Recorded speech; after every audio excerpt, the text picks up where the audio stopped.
ৰেজাউল কৰিম চৰকাৰ প্ৰসংগত বাৰে বাৰে তেওঁ শিক্ষা জেহাদৰ কথা উল্লেখ কৰি আছে। জেহাদ শিক্ষাৰ বিকাশ বুলি ক'লে আমাৰ আপত্তি নাই। জেহাদ মানেই গণ্ডগোলীয়া শব্দ। তাৰমানে প্ৰশ্ন কাকত ফাদিল কৰিব, উত্তৰ বহি ফাদিল কৰিব। তেওঁলোকে বিভিন্ন ধৰণৰ যেনেকৈ আমি কওঁ লেণ্ড জেহাদ মাটি টকা দি নিকিনে। তেওঁলোকে লেণ্ড জেহাদত কি কৰে, মাটিটো দখল কৰে। তাৰপিছত আমি কওঁ ফাৰ্টিলাইজাৰ জেহাদত তেওঁলোকে কি কৰে যে অত্যাধিক মানৱ শৰীৰৰ বাবে যি ক্ষতিগ্ৰস্ত তেনেকুৱা সাৰ ব্যৱহাৰ কৰে। যেতিয়া আমি লাভ জেহাদ বুলি কওঁ, ছোৱালীজনী ঘৰৰ পৰা দেউতাক মাকৰ সন্মতিত বিয়া কৰাই লৈ নাযায়, ফুচুলাই পেলাই লৈ যায়।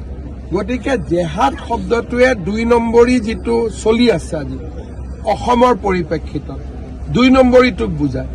ৰেজাউল কৰিমে এতিয়া মোটামুটি ঘোষণা কৰি দিলে যে আমি লেণ্ড জেহাদ কৰিলো, লাভ জেহাদ কৰিলো, ফাৰ্টিলাইজাৰ জেহাদ কৰিলো, এইবাৰ আমি শিক্ষা জেহাদো কৰিলো।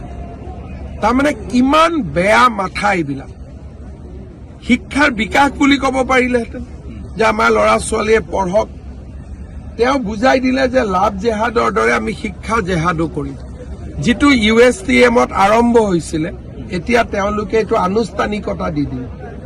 গতিকে এনেকুৱা কৰি থাকিলে কেতিয়াবা ৰেজাউল কৰিমক জেলত ভৰাব লাগিব।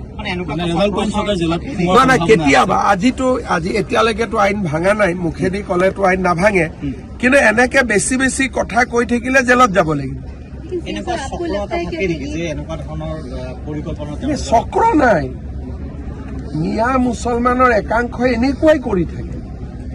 কম্পিউটাৰতো জেহাদ কৰি ৰাখি দিছে, ATMতো জেহাদ কৰি ৰাখি থৈ দিছে। একাংশ ব্যক্তি যেনেকে মৰিগাঁৱত এতিয়াতো গোটেই মানে ইণ্টাৰনেট জেহাদৰ এটা ডাঙৰ কেন্দ্ৰ কৰি পেলাইছে। এইবিলাক চব ডকুমেণ্টেড ব্যৱস্থা হয়। একাংশ লোক এনেকুৱা আছেই, আৰু তেওঁলোকে অসমখনটো খাই পেলাব।